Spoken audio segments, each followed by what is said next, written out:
Bienaventurados los mansos, porque ellos recibirán la tierra por heredad. Esta afirmación de Jesús fue, dicho de manera suave, un shock para la audiencia judía, porque los llamó a una actitud de corazón que era totalmente extraña para su manera de pensar.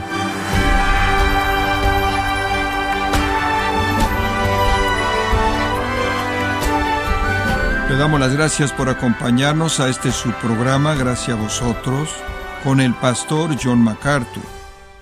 Estimado oyente, nadie respeta a un cobarde, ¿no es cierto? El mundo no, y francamente tampoco la iglesia. Los cristianos deben ser valientes. Entonces, ¿por qué dice la palabra de Dios claramente, bienaventurados los mansos? Para descubrirlo, le invito a que nos acompañe a continuación cuando John MacArthur examina qué es la mansedumbre y lo que no es, en la serie titulada Felicidad de adentro hacia afuera, en gracia a vosotros. En esta noche llegamos al versículo 5, la tercera de las bienaventuranzas. Bienaventurados los mansos, porque ellos recibirán la tierra por heredad. Algunas traducciones dicen gentil, algunas dicen humilde. Mansos probablemente es la mejor manera de traducir eso.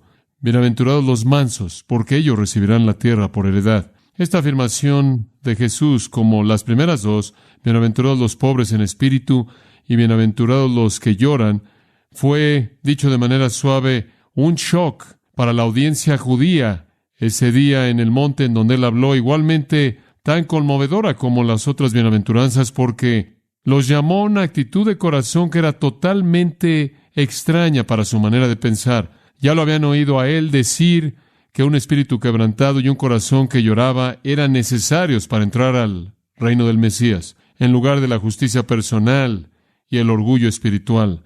Y después Jesús sacude aún más su pensamiento al decir, bienaventurados los mansos. Esto simplemente es absolutamente extraño a todo lo que esas personas judías habían entendido en ese día. Permítame decirle por qué.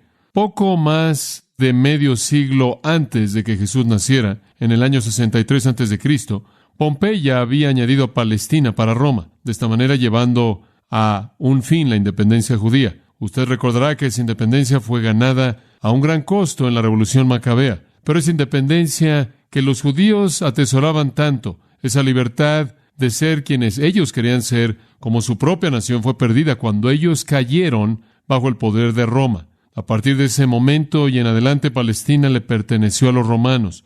Fue gobernada en parte a través de los reyes herodianos, que estaban sujetos a la autoridad del César, y en parte por procuradores o gobernantes o gobernadores romanos. La combinación de los herodianos y los romanos era desagradable para los judíos, a quienes no les gustaba la idea de que alguien los gobernara, particularmente gentiles paganos. Al mismo tiempo, virtualmente todas las otras tierras con las que el Nuevo Testamento tiene que ver también habían sido sujetas a Roma. El Imperio Romano había alcanzado su cenit en el tiempo de Cristo. El gran Imperio Romano se extendía por toda Europa hasta Asia y llegando al este hasta Baalbek o a la parte este de Beirut, al este de Damasco. Los judíos entonces eran siervos y esclavos de los romanos en el sentido más puro. Ese fue un hecho, por cierto, que no les gustaba reconocer, y en Romanos, en Juan 8:33, le dijeron a Jesús, somos simiente de Abraham y nunca hemos sido aún esclavos de nadie. Era una manera de pensar que deseaba eso. De hecho, en el mismo momento en el que dijeron eso, eran los esclavos de Roma. Entonces, la historia entera de la vida de Jesús, el trasfondo de ella, encaja en un marco de una nación en esclavitud a Roma. Una sombra del César, francamente, se encuentra sobre todas las páginas del Nuevo Testamento. Al mismo tiempo, los judíos habían estado esperando por mucho tiempo para que el reino de Dios llegara. Estaban esperando su Mesías, el Mesías iba a venir, ellos creían y Él establecería el reino en la tierra, Él establecería el reino prometido del cual los profetas habían hablado. El Antiguo Testamento es muy claro en esto. Iba a haber un reino y ellos lo esperaban mucho. Su expectativa se incrementó aún más conforme la opresión romana se incrementaba. Entre más fuerte era el control de los romanos sobre ellos, más anhelaban que el reino de Dios viniera. Y después, la cosa más maravillosa, la cosa con más esperanza sucedió. Juan el Bautista vino. Juan el Bautista, el último de los profetas del Antiguo Testamento, y anunció que el Rey había venido. Y después el Rey vino, el Señor Jesucristo. ¿Y cuál fue su mensaje? Él dijo esto: el reino de los cielos se ha acercado. Cuando Jesús llegó, inicialmente hubo una emoción tremenda. Usted se acuerda de que todo Israel salía a oír acerca del Mesías por parte de Juan el Bautista. Y cuando Jesús vino diciendo, como Marcos 1:15 lo dice: el tiempo se ha cumplido, el reino de los cielos se ha acercado. Y pensaban, ciertamente, aquí estamos. Este es el tiempo del Mesías, y el Mesías va a venir, y Él va a derrocar a Roma, y Él va a establecer el Estado judío independiente, y Él nos va a traer las glorias del reino que han sido prometidas a lo largo de los siglos por los profetas. Habían algunos judíos, con frecuencia llamados celotes, que creían que el Mesías haría esto políticamente, militarmente. Él simplemente vendría y rompería la estructura de poder romana y la reemplazaría. Él vendría para traer un golpe de Estado, ser una especie de revolución en la que Él conquistaría militarmente y establecería su propio reino político mediante mero poder, derrocando a Roma. Los celotes eran los militares, eran los pragmatistas. Otro grupo muy prominente en el Nuevo Testamento fueron los fariseos, que realmente dominan la escena en el Nuevo Testamento, y ellos creían que el Mesías vendría y derrocar a quien estuviera controlando Israel. En este caso habrían sido los romanos, pero Él no lo haría tanto militarmente como milagrosamente. Eran más teólogos que pragmatistas. Estaban más interesados en el cumplimiento del poder de Dios a un nivel milagroso que simplemente un nivel militar. Y estaban esperando que el Mesías estableciera su reino mediante alguna ola increíble de milagros, algún acto milagroso mediante el cual Él derrotaría el poder romano. Pero de cualquier manera, todos estaban esperando alguna intervención catastrófica de Dios que fuera disparada por la llegada del Mesías. Daniel había dicho que Él vendría en nubes y gloria y que Él establecería su reino. Inclusive los discípulos fueron arrastrados por todo esto. En Hechos capítulo 1, versículo 6, dijeron: ¿es este el momento en el que vas a traer el reino? Habían estado esperando esto a lo largo de estos años. De hecho, se habían unido a Jesús, asumiendo que ellos, por lo tanto, participarían a un nivel alto en su reino. Y después Jesús dijo cosas que simplemente los devastaron. Inclusive, cuando Él dijo: mi reino no es de este mundo. Cuando Jesús vino, Él entró a toda esta expectativa. La esperanza de una conquista política o milagrosa de Roma, una restauración de la tierra, de regreso al pueblo de Israel, todas las glorias de las profecías prometidas, cumplidas, y únicamente fue un sueño en ese entonces, conforme Israel estaba bajo el yugo del poder de Roma y César, y no iban a darle su independencia. Sin embargo, esta esperanza ardía en el corazón de los judíos, y ardía con tanto calor que creó un ambiente para que muchos mesías falsos se levantaran y cayeran, vinieran y se fueran. Estaban tan ansiosos porque un Mesías viniera y los sacara de la esclavitud romana, que hubieron una ola de mesías falsos que estaban tratando de aprovecharse del sueño. Ocasionalmente los celotes, también llamados los secarei, teniendo que ver con el hecho de que llevaban espadas, atacaban a Roma una y otra vez como terroristas. Debido a que no tenían bombas en esos días, encontraban a un oficial apropiado y lo apuñalaban en la oscuridad. Lo único que eso hacía era traer respuestas romanas. No cumplió absolutamente nada. Y finalmente, en el 70 después de Cristo, los romanos se habían cansado de todo esto y entraron en el 70 después de Cristo y destruyeron la ciudad de Jerusalén y mataron a 1,100,000 judíos. Del 132 al 135 en el siguiente siglo, bajo el emperador Adrián. Para efectos de todo lo que ellos querían, mataron a la nación entera. En el 70 después de Cristo fue Jerusalén, pero 70 años después el resto de la nación fue matada. Algunos escritores nos cuentan que Adrián destruyó por lo menos 985 ciudades y aldeas en la tierra de Palestina. El plan de Dios no fue en absoluto como ellos lo pensaron. Jesús decepcionó a los celotes porque Él no iba a agrupar una fuerza revolucionaria. Él decepcionó a los fariseos porque ellos sabían que Él tenía poder milagroso, lo vieron todo el tiempo, lo vieron resucitando a los muertos, lo vieron curando a los enfermos, lo vieron dando vista a los ciegos y oído a los sordos y voces a los mudos, lo vieron creando alimento a partir de sus propias manos. Ellos sabían que Él tenía poder milagroso, pero Él no lo quiso usar para destruir a Roma. Y Él no quería hacer esos milagros cataclísmicos que ellos querían que hiciera. Y de hecho, los molestaba en extremo que Él pasó más tiempo condenando a los judíos de lo que él condenó a los romanos por mucho.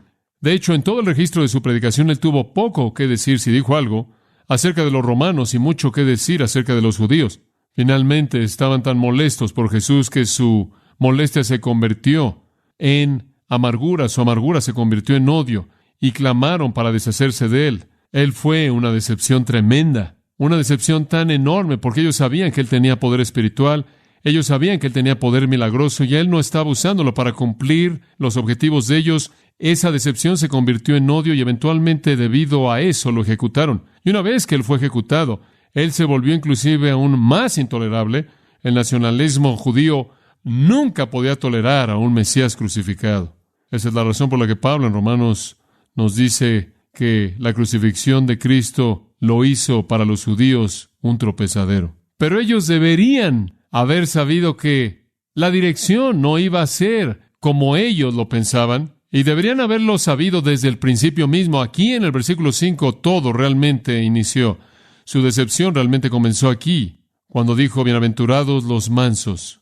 Eso no era lo que querían oír. Lo que ellos querían oír era, bienaventurados los poderosos. ¿Quieres ser bendecido? ¿Quieres heredar el reino? Demanda poder, demanda fuerza, demanda soberbia. Realmente eran muy ignorantes de la virtud semejante a un siervo del Mesías. Eran ignorantes del significado de Isaías 40 a 66. Jesús señaló específicamente a Isaías 61 cuando él predicó, como es registrado por Lucas, y les dio indicaciones bastante claras de la naturaleza de su reino cuando él dijo cosas como esta. Abriendo el libro de Isaías, el Espíritu de Jehová está sobre mí porque él me ha ungido para predicar el evangelio a los pobres. Me ha enviado para proclamar liberación a los cautivos, a darle vista a los ciegos, a liberar a aquellos que están afligidos, a proclamar el año agradable de Jehová. Él iba a venir a los pobres, y él iba a venir a los encarcelados, y él iba a venir a los afligidos, y él iba a predicar el evangelio. Todo esto indicaba algo de su humildad, en lugar de que él viniera como un héroe conquistador. Él continuamente se refiere a sí mismo como el siervo humilde. Él dice, el Hijo del Hombre no ha venido para ser servido, sino para servir y dar su vida en rescate por muchos. Y después aquí en las bienaventuranzas, él dice, su reino le pertenece a gente que está quebrantada en espíritu, que no tienen confianza en sí mismos, que no creen en sí mismos en absoluto. El reino le pertenece a gente que está llorando, y ahora él dice a gente que es mansa. ¿Cómo es posible que el gobierno romano iba a ser derrocado? ¿Cómo es posible que el gran reino va a ser establecido por aquellos que están quebrantados y que están llorando y son mansos? Es simplemente la antítesis absoluta de todo lo que ellos habrían asumido. Jesús dice, no son los autosuficientes, no son los justos en sí mismos, no son los soberbios, no son los fuertes, no son los capaces, no son los valientes, no son los que tienen confianza, no son los satisfechos, no son los enojados, los poderosos, los rebeldes, los que van a traer el reino, los que van a entrar al reino. Son más bien los quebrantados, los que lloran, los mansos, los que tienen hambre y sed, los misericordiosos, los puros, los pacificadores, y los perseguidos y los que son calumniados, los que constituyen su reino. Ellos son los verdaderos ciudadanos del reino. Bueno, este es un mensaje absolutamente contundente. Y yo creo que es exactamente aquí en donde la hostilidad del pueblo judío hacia Jesús realmente es inaugurada. Ahora hay un flujo aquí. Aquellos que son pobres en espíritu son aquellos que reconocen su bancarrota espiritual, reconocen su impotencia, reconocen su incapacidad de hacer algo que agrade a Dios, reconocen su indignidad, su ineptitud para entrar al reino, que saben que no tienen recursos mediante los cuales pueden agradar a Dios. Espiritualmente están en bancarrota absoluta, debido a que son los que están en bancarrota, lloran por su pecado, por su bancarrota espiritual, por su incapacidad, y de manera natural, gente así es mansa. No se afirman a sí mismos, simplemente lo opuesto. ¿Qué significa ser manso? ¿De qué es lo que realmente estamos hablando cuando estamos hablando de mansedumbre? Si usted lo busca en un diccionario, el diccionario podría desviarlo usted. Un diccionario que consulté la palabra manso decía deficiente en espíritu y valentía. Eso no es lo que la palabra griega usada aquí significa. Cuando hablamos de mansedumbre, de lo que realmente estamos hablando, y sinónimos con frecuencia se dan para esto, es gentileza en el sentido de humildad. Pero el meollo significa alguien que no se afirma a sí mismo. Alguien que no está consumido con sus propios objetivos. Suave es otra traducción. La persona que está quebrantada por su propia condición, que llora por su propio pecado, no se va a afirmar a sí misma. Muestra más bien una sumisión callada dispuesta a Dios, estando en contraste directo a la obstinación deliberada, rebelde, al vivir centrado en uno mismo, que es característico del hombre natural. Algunas veces esta misma palabra es la palabra prais de praos. Algunas veces la misma palabra es usada para describir una medicina confortante. Algunas veces es usada para describir una brisa gentil, algo que no lo derriba a usted.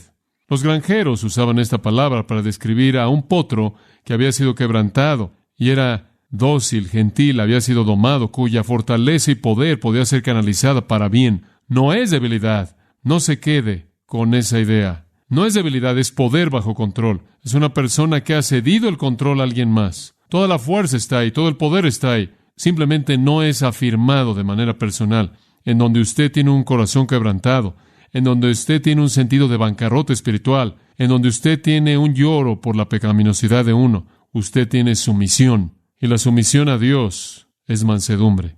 Creo que usted podrá decirlo de esta manera. Es domar al león, no matar al león. El león es tan fuerte como siempre, nada más que el león ha cedido su voluntad a otro. El mismo león, pero bajo control, no impotente, no cobarde, controlado. Esta es la persona que literalmente cede su poder, cede sus metas, cede su voluntad, cede sus propósitos, sus metas, sus sueños, sus ambiciones, para que estén bajo control divino. La medicina, bajo control, en la dosis correcta, es de gran beneficio. Fuera de control, en la dosis equivocada, es mortal. El viento bajo control trae una brisa gentil. Fuera de control, trae un huracán devastador y mortal. Un caballo bajo control puede ser controlado y usado para cumplir propósitos grandes. Fuera de control, destruye. Es este poder bajo control que es esencialmente esta palabra praus. Un escritor lo dijo de esta manera. Este es el fruto del Espíritu, que se encuentra en la tierra de pobreza espiritual, contrición y lloro. Una flor noble que crece de las cenizas del amor personal que está sobre la tumba de la soberbia. Por un lado, un hombre ve su propia ruina absoluta, su indignidad y miseria. Por otro lado, contempla la bondad y benignidad de Dios en Cristo Jesús. La característica interna es una disposición de corazón mediante la cual la percepción clara de su propia miseria y la misericordia abundante de Dios se ha vuelto tan flexible, tan movible, que no hay rastros de su rudeza original, de su naturaleza independiente y salvaje, no domada, aunque permanece. Ahí está.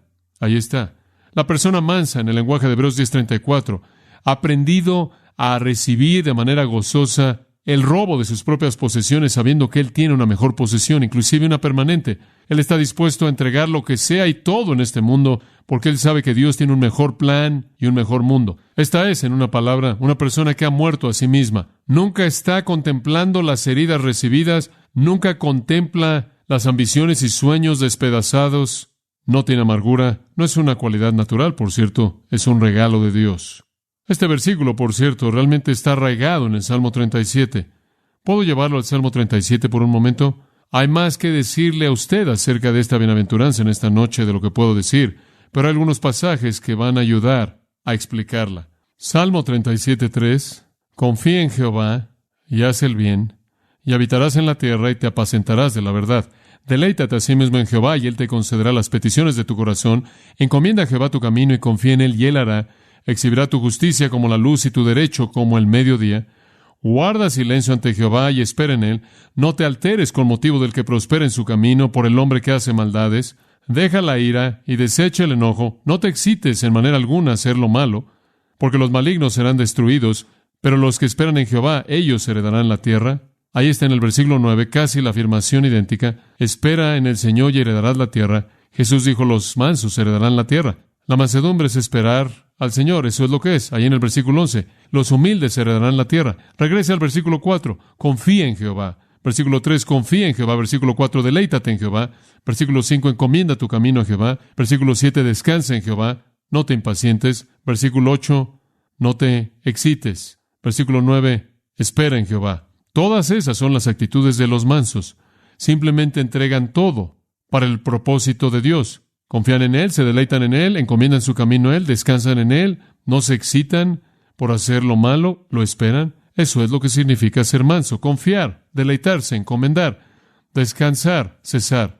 El salmista está diciendo, sé manso. No se aflijan cuando los impíos prosperan, no se aflijan cuando sus propios planes no se cumplen. La bendición de Dios le pertenece a aquellos que ceden a Él. ¿Y qué es lo que alguien más puede hacer que no tiene nada que ofrecer? Digo, si usted está quebrantado en espíritu, si usted se da cuenta de su bancarrota espiritual y pobreza espiritual, y si está llorando por su condición, ¿qué tiene que hacer más que ceder? Simplemente encomiende su camino al Señor. ¿No está hablando de cobardía? El Señor podría llamarlo a usted a hacer algo que va a demandar valentía tremenda. ¿No está hablando de flojera? El Señor puede llamarlo a que haga algo que va a demandar una energía y esfuerzo tremendas. No es una ausencia de convicción, no es ambivalencia, no es algún tipo de amabilidad benigna humana. Realmente es fe, en el sentido más puro, que confía en Dios. Y dice esto, en mí mismo nada es posible, por lo tanto, cedo a Él en quien todo es posible. Dice, para mí no hay defensa, pero voy a defender a mi Dios. No es una aceptación pasiva de la pecaminosidad de uno. Es un reconocimiento de que usted no puede hacer nada por su pecaminosidad. Lo único que puede hacer es ceder a Dios. Usted dice, Señor, no tengo nada que ofrecer, estoy quebrantado, estoy en bancarrota, lloro por mi bancarrota, por lo tanto debo ser humillado delante de ti, y lo que ocurra en mi vida de valor y bendición que te agrada a ti, tú debes hacerlo. Y entonces confío en ti, me encomiendo a ti, me deleito en ti, te espero. Esa es exactamente la manera en la que Jesús vivió su vida. Exactamente. Él dijo, únicamente hago lo que el Padre me dice. He cedido mi vida a Él. Únicamente hago lo que el Espíritu Santo opera a través de mí. Él estableció el ejemplo para nosotros. Él no fue ningún cobarde. Él no fue débil, pero Él fue manso. De hecho, el apóstol Pablo nos llama a la mansedumbre, en 2 Corintios 10:1, cuando Él nos llama a la mansedumbre y gentileza de Cristo. Él tenía su poder bajo control y estaba bajo el control de Dios. Estaba bajo el control de Dios. Él cedió a las prerrogativas de usar sus atributos divinos. Él cedió el derecho de usar de manera independiente sus atributos a Dios y por lo tanto presentó el ejemplo perfecto para nosotros. La mansedumbre no significa soy débil, significa he cedido mi poder a los propósitos de Dios. He cedido a su control. Usted no piensa que Jesús fue débil. 2 veces entró al templo y lo limpió. Él confrontó a los hipócritas. Él condenó a los líderes de Israel. Él habló sin temor del juicio. Él enfrentó una hostilidad terrible, burla, persecución, inclusive ejecución, sin temor. Pero su poder estuvo bajo el control de Dios. Esa es una persona que entra al reino. Si usted quiere estar en el reino de Dios, usted tiene que ver su propia bancarrota espiritual. Tiene que reconocer que usted está en una condición sin esperanza. Usted llora por ese pecado y literalmente se arroja a sí mismo a Dios. Eso es lo que la mansedumbre significa. Usted simplemente se avienta sobre Él, el único que tiene el poder de producir en usted algo que le agrada a Él. Quiero que veamos algunos ejemplos de esto. En el capítulo 13 de Génesis, simplemente un par de ellos, y después vamos a hacer algunas aplicaciones prácticas y terminaremos. En Génesis capítulo 13 está Abraham. Abraham, recordará usted, estaba viviendo en Ur de los Caldeos, se llevó a su sobrino con él, su sobrino era Lot, y tuvieron un desacuerdo familiar. Descendieron al Negev, el cual es el desierto sur, cerca de Israel. Y en el versículo 7 hubo una contienda, una pelea entre los pastores del rebaño de Abraham y los pastores del rebaño de Lot. Ahora Abraham tenía el derecho a la tierra. Él era el hombre de Dios y Lot simplemente iba con él. Él simplemente estaba acompañando a Abraham. Pero Abraham lo manejó de una manera bastante sorprendente. Versículo 8. Abraham todavía es llamado. Le dijo a Lot, por favor no haya contienda entre tú y yo, ni entre tus pastores y mis pastores, porque somos hermanos. ¿No está la tierra entera delante de ti? Por favor apártate de mí. Si te vas a la izquierda, yo miré a la derecha. O si te vas a la derecha, entonces miré a la izquierda. Eso es poder bajo control. Abraham tenía poder. Abraham tenía autoridad, pero él la cedió. Él no la usó para su propio beneficio. Hay humildad real ahí. Él tenía la autoridad. Cualquier persona habría dicho, él tenía el derecho. Después de todo, él fue el hombre que Dios llamó de Ur. Él escogió no usarla para su propio beneficio, sino más bien permitir que el propósito de Dios se desarrollara. Este es un elemento sorprendente de virtud. Después estuvo José. José tuvo el poder cuando él se volvió primer ministro de Egipto para vengarse de sus hermanos. Recordará que sus hermanos lo vendieron a la esclavitud y él fue llevado a Egipto. Él estuvo en la prisión ahí y eventualmente, debido a que él podía explicar sueños, debido a que el Señor le permitió tener la capacidad de hacer eso, él salió de la prisión y llegó a una posición en la que se convirtió en el primer ministro de Egipto. Sus hermanos descendieron ahí buscando alimento cuando hubo un hambre en Israel. Y él tenía el poder en su mano para vengarse de sus hermanos, pero él se rehusó. Y de hecho, simplemente lo opuesto. Él demostró amor y compasión a sus hermanos y de nuevo, poder bajo control. Él se sometió a sí mismo a hacer lo que era correcto. Después estuvo David. Pienso con tanta frecuencia en David, la situación sorprendente en la que Saúl estaba persiguiendo a David. Y en 1 Samuel 24, esto sucedió en varias ocasiones. Saúl estaba tratando de perseguir a David, pero David llegó sobre Saúl en una posición muy difícil, muy vulnerable, en donde él y sus hombres estaban escondiéndose. Ahora recuerde que Saúl era el enemigo más grande que David tenía sobre la faz de la tierra, el más fuerte porque él era un rey, y Saúl era el que David iba a reemplazar, y podríamos haber asumido que debido a que él tenía el derecho al trono, él habría estado haciendo la voluntad de Dios al haber sacado su espada y haberla metido por la garganta de Saúl. Con un golpe de la espada habría matado a Saúl, habría tomado su trono. Él tenía el derecho de tenerlo.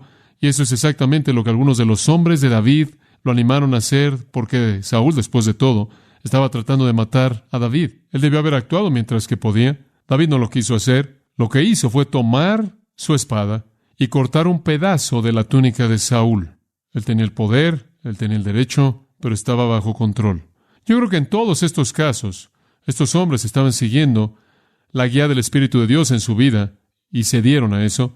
Él únicamente actuaba a favor de Dios, no a favor de sí mismo. José únicamente actuaba a favor de Dios, no a sí mismo, y también con Abraham. En 2 de Samuel 16, el hijo de David, Absalón, forzó a su padre a que huyera al desierto, comenzó una revolución en contra de su padre, literalmente lo expulsó de la ciudad. Este es uno de los tiempos terriblemente tristes en la vida de David, de los cuales hay muchos, pero uno de los hombres de Saúl, un hombre llamado Shimei, maldijo a David. Conforme David estaba huyendo, él lo maldijo y le aventó piedras a él. David era el rey. Abishai, quien era el sobrino de David, le dijo al rey, esto está en 2 de Samuel 16, ahí por el versículo 9 o 10, Abishai le dice al rey, déjame ir y cortarle la cabeza a ese hombre.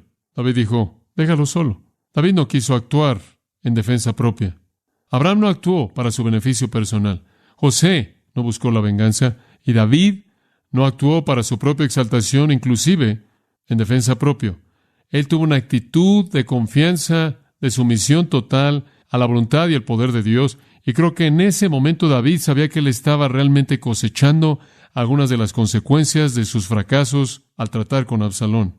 Después estuvo Moisés. Según Números capítulo 12, y versículo 3 dice, el hombre Moisés era muy manso.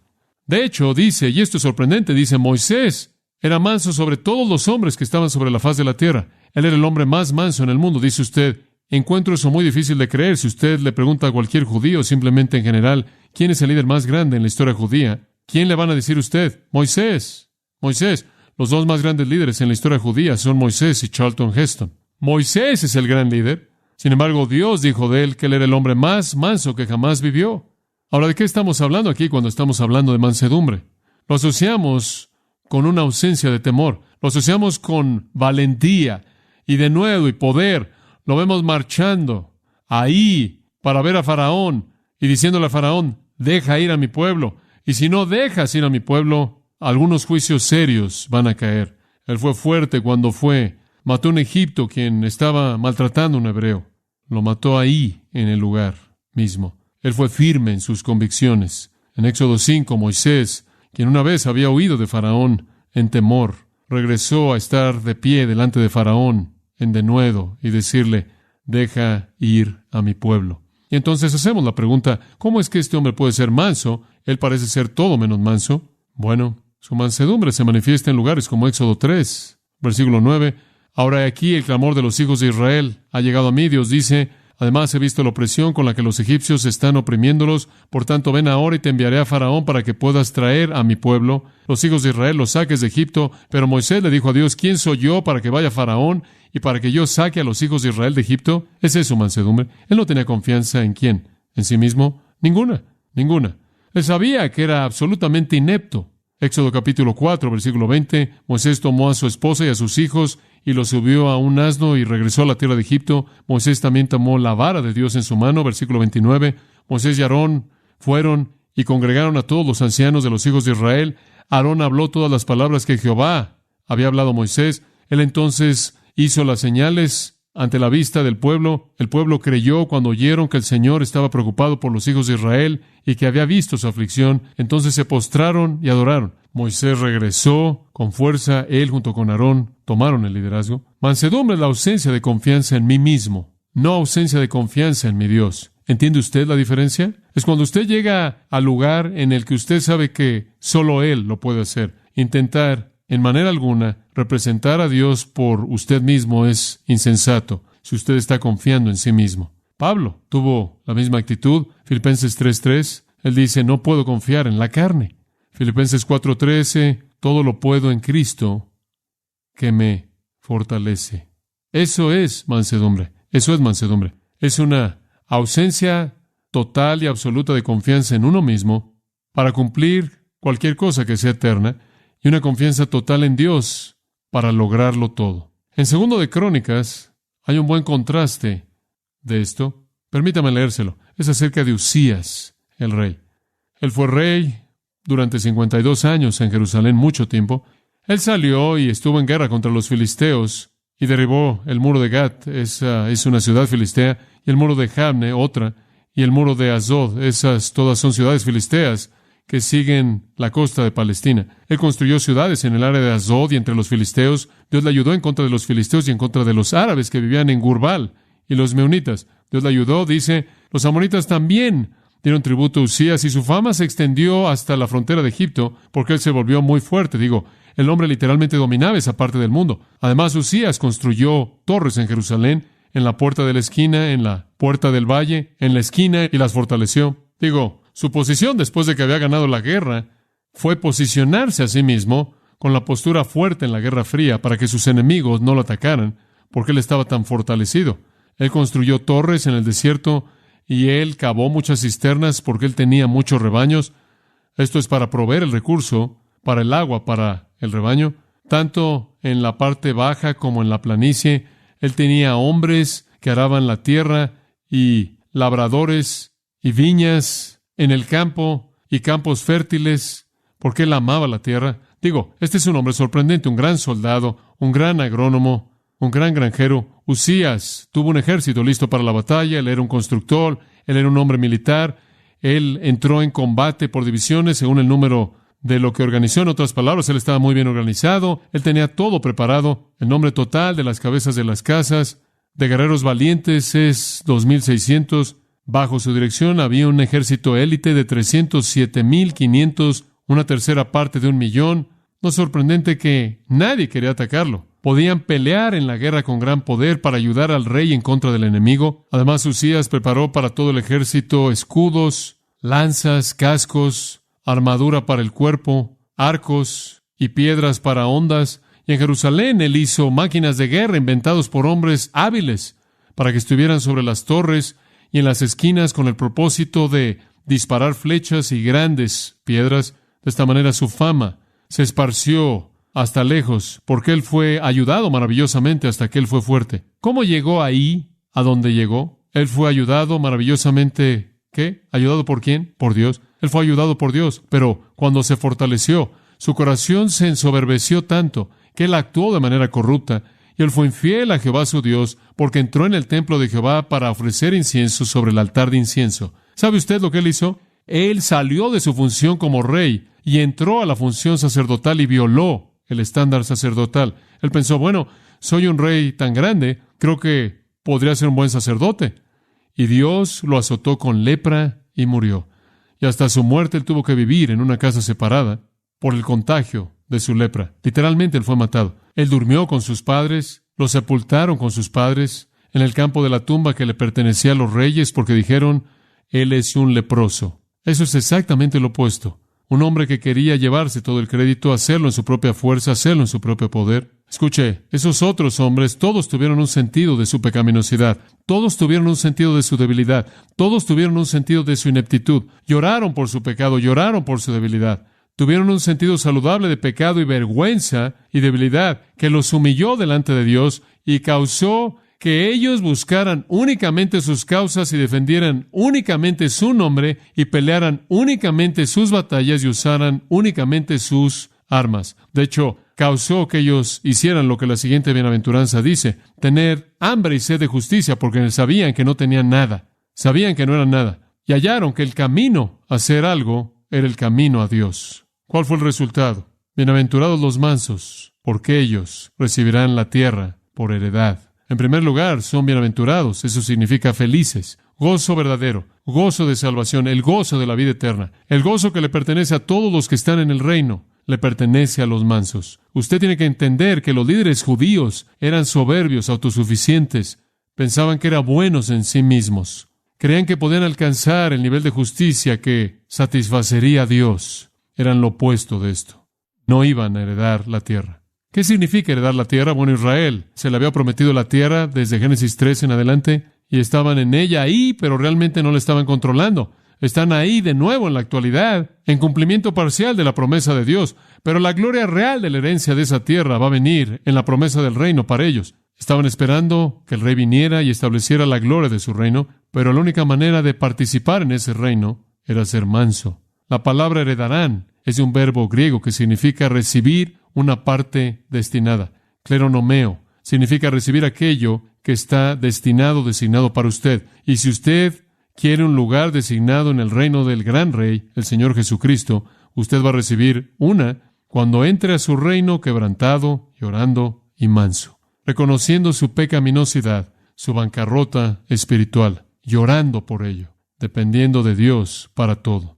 Va a haber un reino literal terrenal en el futuro, es prometido. Seremos parte de ese reino, todos los que lo amamos, tanto judíos como gentiles, estaremos ahí mientras que creemos en Jesucristo. Seremos parte de ese reino. De hecho, cuando Jesús regrese a establecer su reino en Apocalipsis, regresamos con Él. Dice que viene del cielo montando sobre un caballo blanco y detrás de Él son todos los santos vestidos de blanco, montados sobre caballos blancos. Regresamos a entrar a ese reino con Él.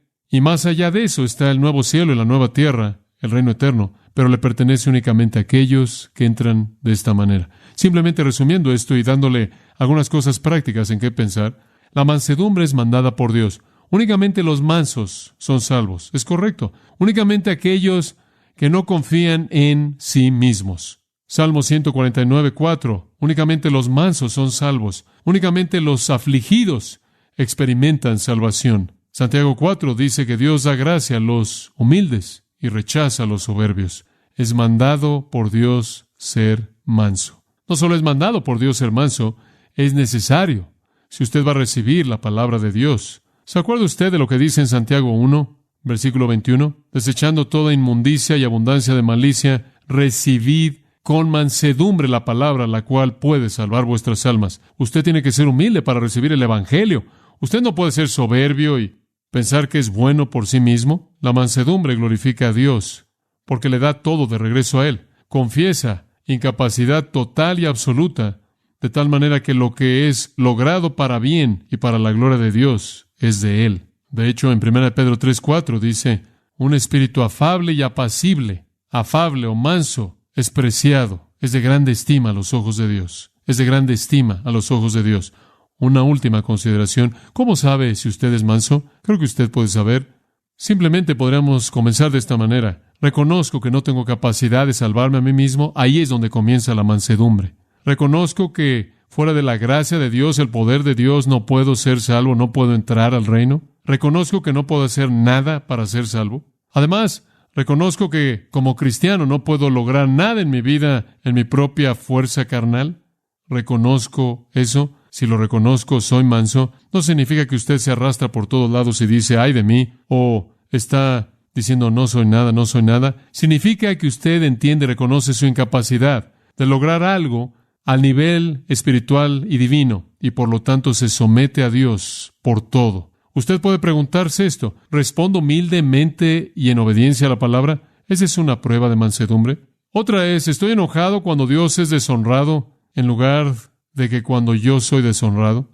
Estoy más preocupado porque Dios sea avergonzado que por mi propia vergüenza. Estoy más preocupado porque los propósitos de Dios no sean cumplidos en lugar de los míos. Siempre busco hacer la paz. Siempre cedo a alguien más. Estoy más preocupado por otros que por mí mismo. Recibo crítica bien y amo a aquellos que la dan. Todas esas son evidencias de mansedumbre.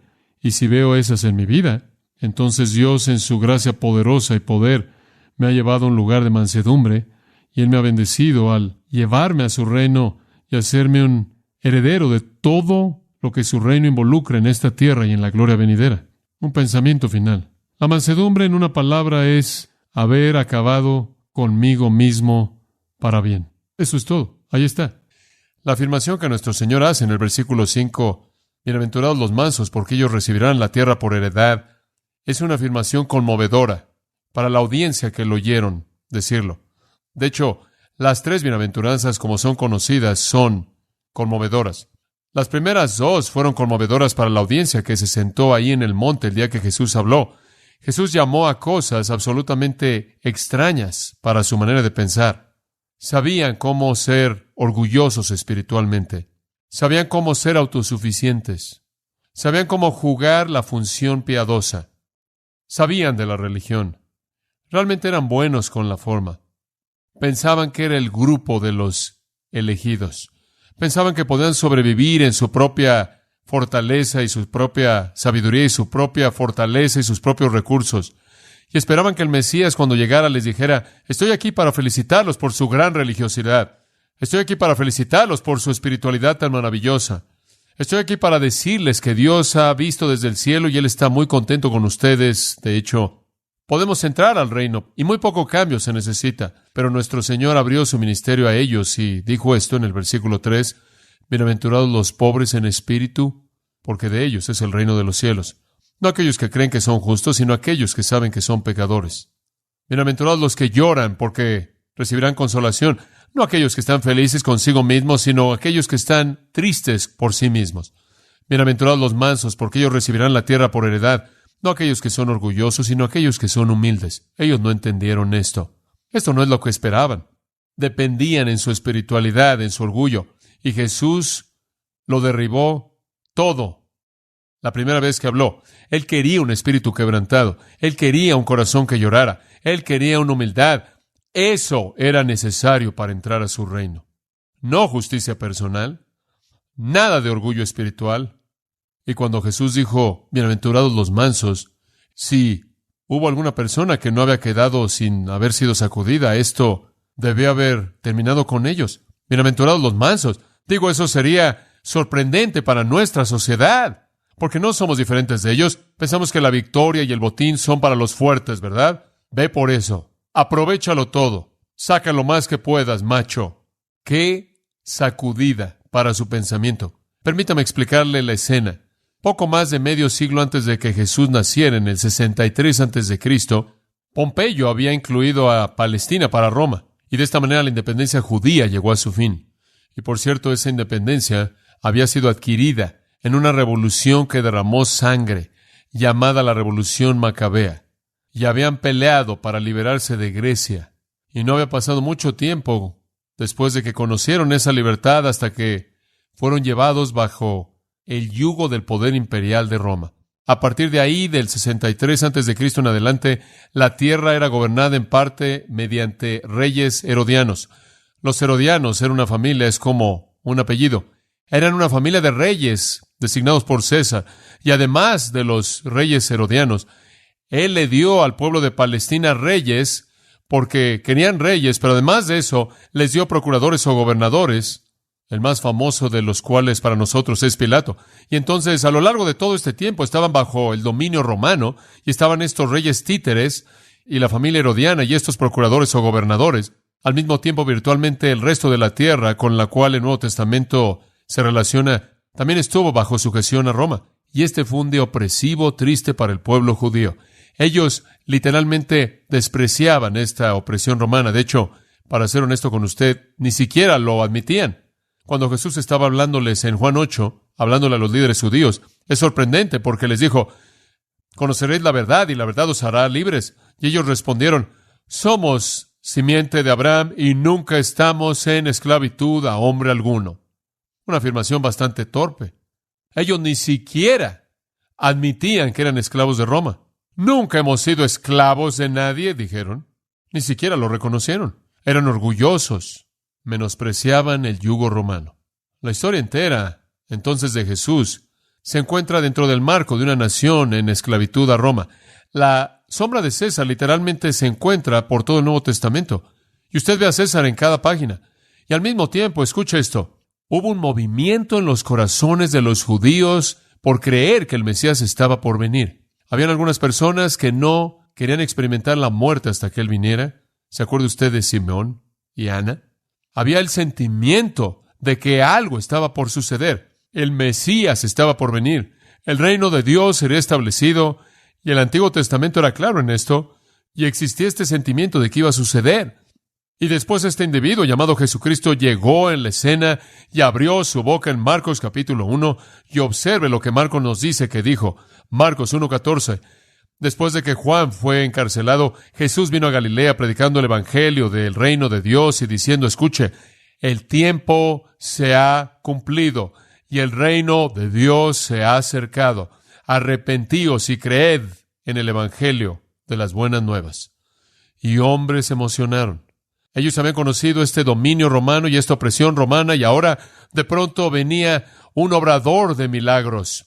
Un hombre que hablaba como ningún otro hombre jamás había hablado. Un hombre que hacía cosas como ningún otro hombre jamás había hecho. Quizás este es el Mesías. Y cuando él había alimentado a la multitud allá al lado del monte, estaban listos para creerlo. Y querían tomarlo y hacerlo un rey y comenzar una revolución política militar para quitarse el yugo de Roma. Estaban emocionados por ello. Estaban esperando un Mesías que derrocara a Roma. Estaban esperando un gran general que pudiera iniciar una revolución judía que pudiera producir una independencia mediante acción militar. Ahora, observe esto. Primordialmente, el derrocamiento militar, el concepto militar de el Mesías, pertenecía a un grupo de judíos llamados los celotes. Habían 4 grupos primordiales en el judaísmo: fariseos, saduceos, celotes y escenos. Los escenos eran los místicos que vivían ahí en Qumran, donde encontramos los rollos del Mar Muerto. Eran los que copiaron esos. Los celotes eran los activistas políticos que no estaban muy preocupados por la religión. Realmente estaban preocupados por la política. Los fariseos eran los conservadores religiosos y los saduceos eran los liberales religiosos. Pero los celotes realmente querían que el Mesías viniera y creían que sería un gran general quien vendría y tendría mucho poder político que derrocaría a Roma, y entonces ellos esperaban un reino militar. Por otro lado, los fariseos estaban igualmente ansiosos por derrocar a Roma, nada más que no estaban buscando un reino militar, estaban buscando un reino santo, estaban esperando una restauración de la teocracia del Antiguo Testamento, estaban esperando a que el Mesías gobernara de manera religiosa, y entonces lo podría ver de esta manera. Los celotes esperaban un Mesías militar, y los fariseos esperaban un Mesías milagroso. Los celotes probablemente creyeron que el Mesías llevaría a cabo acciones militares, y los fariseos probablemente creyeron que el Mesías haría algo milagroso y simplemente derrocaría a Roma mediante algún milagro divino sobrenatural, mientras que ambos estaban esperando alguna intervención catastrófica por parte de Dios y la venida del Mesías. Ellos sabían lo que Daniel decía en el 7, 13 y 14.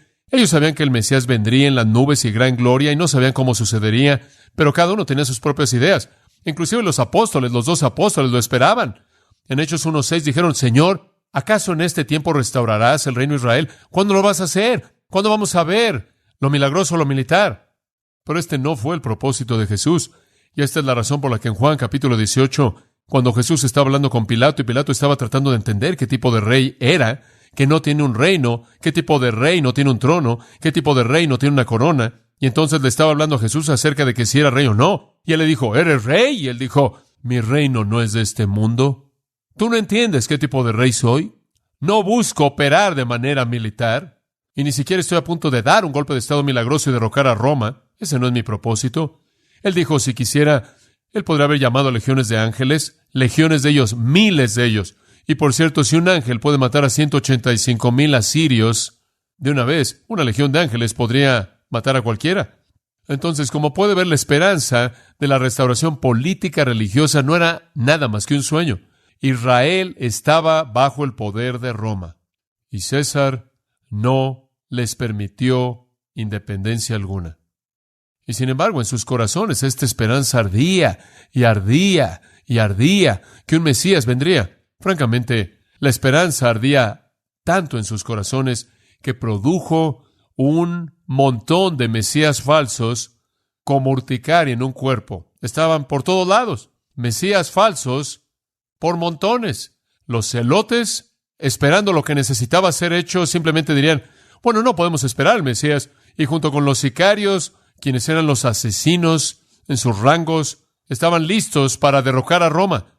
Asesinaban a una persona importante o llevaban a cabo un acto revolucionario. Lo único que hacían era traer represiones romanas. Y finalmente, en el 70 después de Cristo, los romanos llegaron a un punto en el que se cansaron de las reacciones de los celotes, se cansaron de esto, y por eso enviaron a Tito Vespasiano en el 70 después de Cristo y al ejército romano, y vinieron y literalmente destruyeron a Jerusalén, aplastaron la ciudad, aplastaron al pueblo, mataron a 1,100,000 personas. Pero eso no fue lo peor. Entre el año 132 y 135 después de Cristo, unos 60 años después, un hombre llamado Adriano vino desde Roma, y él fue por toda la tierra de Israel y mató a todas las personas y destruyó a todas las ciudades, y él literalmente aplastó a la nación de Israel en términos de existencia nacional. Ahora le digo esto para darles una idea de lo que ellos querían. Querían a alguien que derrocara a Roma. Los celotes creían que se podía hacer militarmente, y los fariseos y los otros religiosos pensaban que podía ser hecho milagrosamente por el Mesías, pero estaban mal.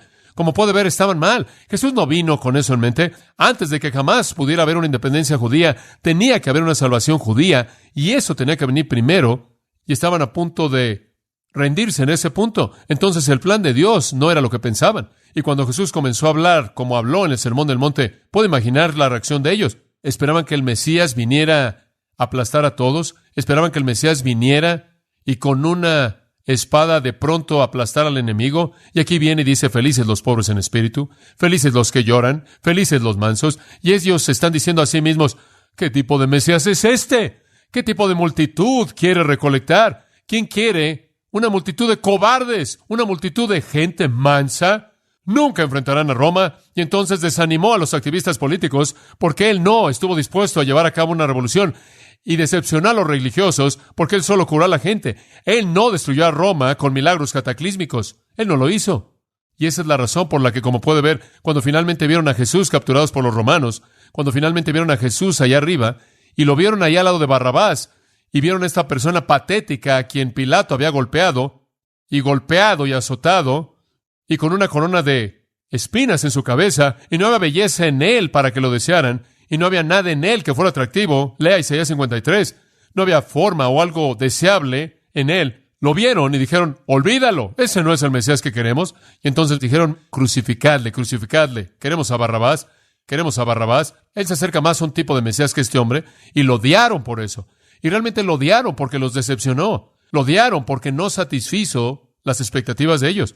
Y una vez que él murió, una vez que terminaron con él, esa fue la gota que derramó el vaso. Cuando el resto de la gente vino y dijo, bueno, él era el Mesías, dijeron, mira, él murió en la cruz. El Antiguo Testamento dice, maldito es todo aquel que cuelga de un árbol. No nos digas que nuestro Mesías fue crucificado como una maldición. No nos digas que el Mesías vino y se fue y no derrocó a Roma. No nos digas que el Mesías vino y se fue y no cambió nuestras circunstancias en el mundo. Ese no es un Mesías. Y ni siquiera creyeron en su resurrección, aunque fue verdad. Y aunque 500 personas lo vieron, no lo creyeron. Cuando los apóstoles se pusieron de pie a predicar, tuvieron que predicar siempre la resurrección, y tuvieron que decir siempre, como pueden ver, el Mesías tuvo que sufrir, él tuvo que sufrir y morir. Esto es lo que el Antiguo Testamento enseñó. Tuvo que ser así. Jesús en el camino de Maús dijo, si hubieran conocido las Escrituras, ya habrían sabido que esto sucedería así. Pero estaban decepcionados realmente, terriblemente decepcionados con Jesús. Y todo comenzó aquí, porque la primera vez que lo oyeron hablar, él dijo, los mansos heredarán la tierra. ¿Qué tipo de cosa es esta? El botín le pertenece a los fuertes, no a los mansos. Eso fue en contra de su filosofía entera de la vida, pero él vino como un siervo. Como puede ver, ellos ignoraron Isaías 40 al 66. Esa sección entera de Isaías 40 al 66 presenta al Mesías como un siervo sufriente. Ni siquiera conocían su Antiguo Testamento. Una sección enorme. De hecho, cuando él anunció quién realmente era, él citó de Isaías 61. Y sabe una cosa, él se identificó con un grupo de gente bastante rechazado. Él dice, Lucas 4:18, el Espíritu del Señor está sobre mí, porque me he ungido para predicar el evangelio a los pobres. Oh, por favor. Para sanar a los quebrantados de corazón, predicar liberación a los cautivos, para dar vista a los ciegos y para liberar a los que están golpeados. Ahora, ese es un grupo de personas bastante triste. Los ciegos y los golpeados y los pobres y los mancos. ¿Qué tipo de personas son estas? El apóstol Pablo lo dijo en 1 Corintios, no muchos nobles, no muchos sabios, no muchos poderosos. Él ha escogido lo insensato del mundo. Él fue un siervo. Él no vino para derrocar a Roma.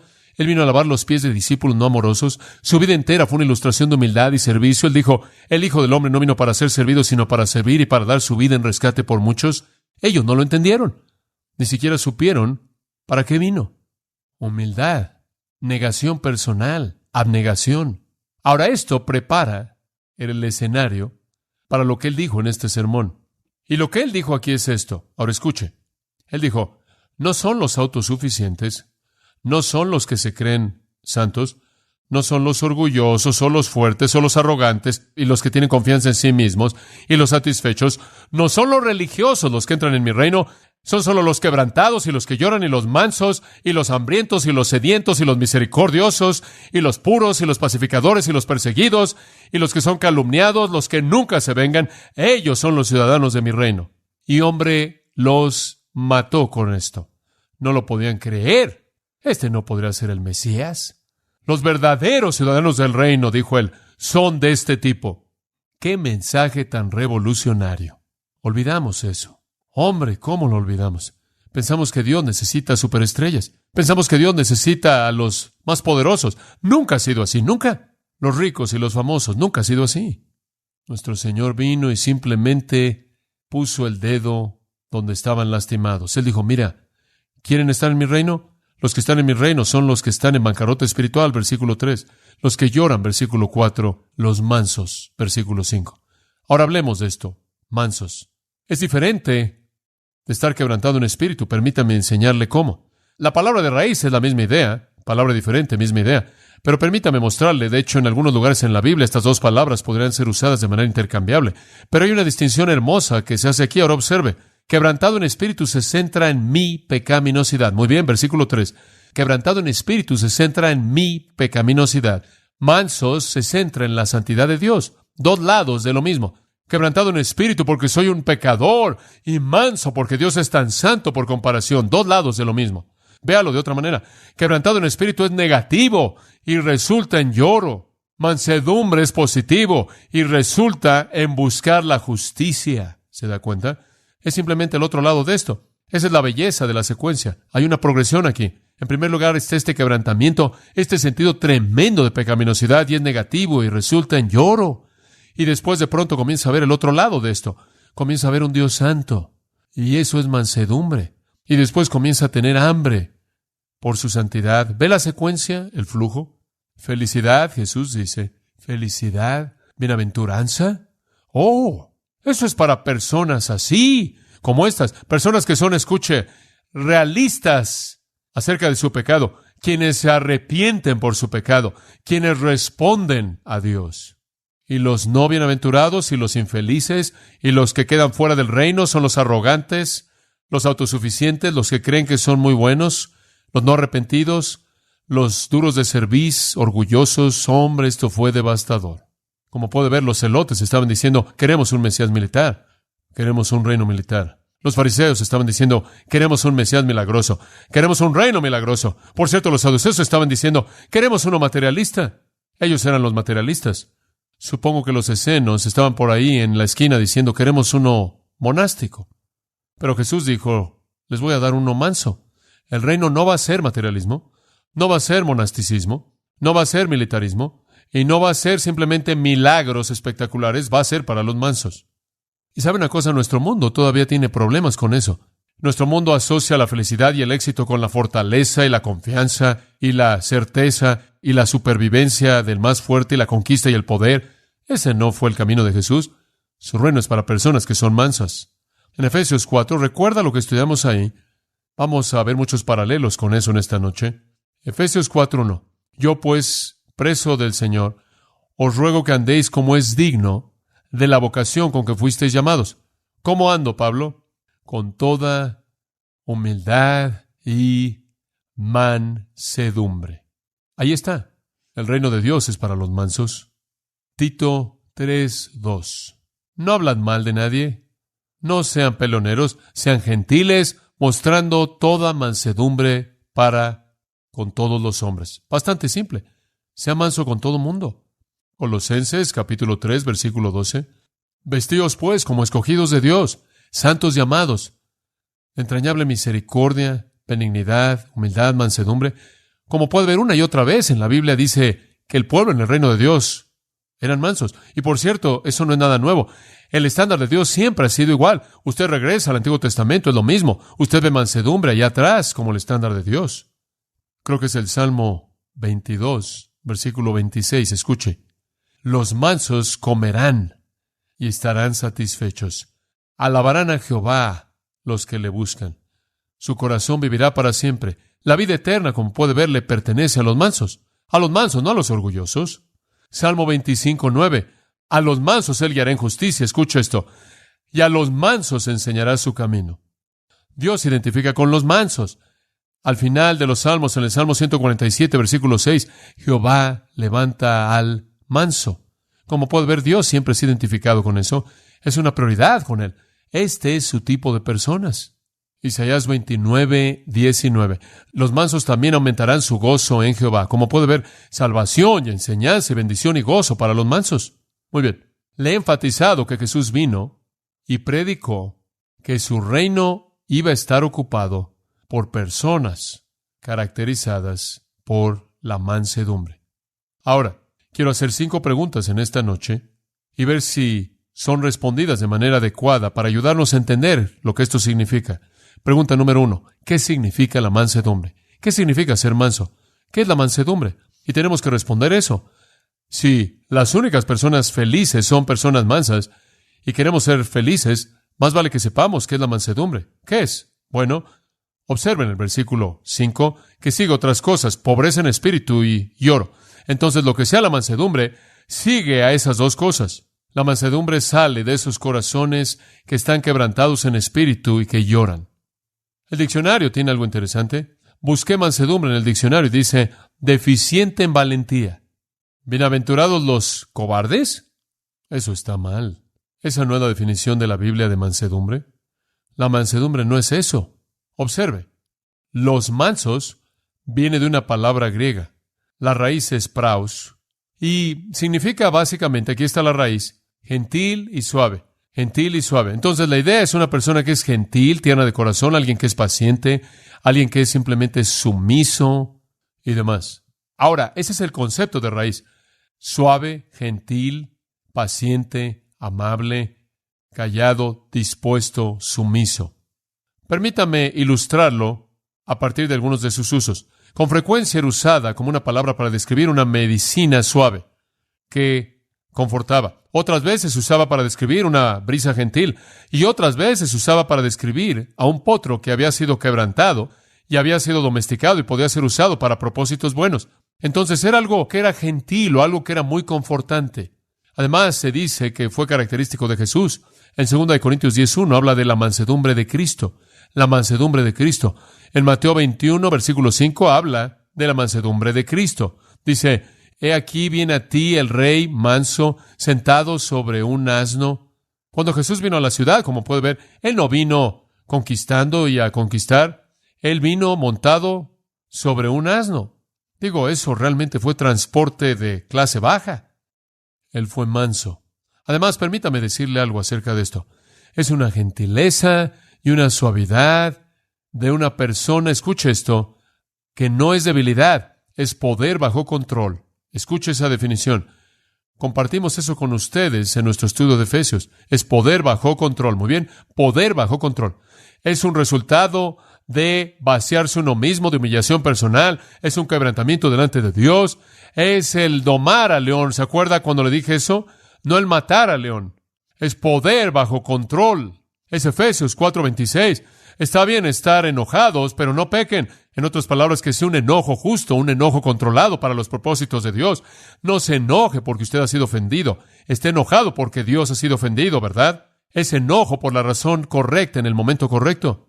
Mansedumbre no significa impotencia. es poder bajo control.